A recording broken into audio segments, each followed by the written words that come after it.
Do you have a specific process that you employ when you're Yeah. hired, you get into a company? What do you do? How do you figure it Yeah. out?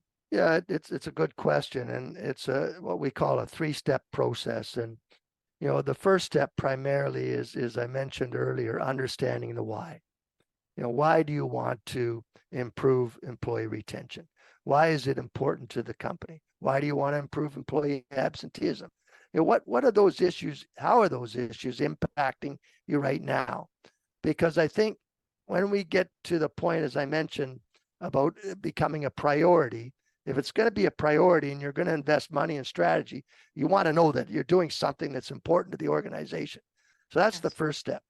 And in conjunction with that, we look at the costing behind it. And we have some formulas that can be used to help determine the cost of absenteeism and the cost of turnover. Because I think if you're going to look at an ROI, you have to first of all understand the cost.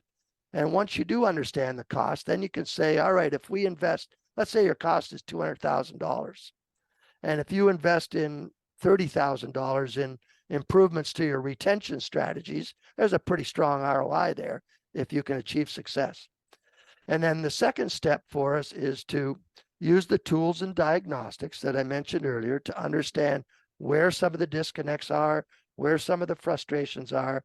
And the third step is really centered around customizing solutions to address those needs, get the managers, employees involved, and also build programs that have what we call the foundational building blocks that are the underlying factors in building sustainable retention.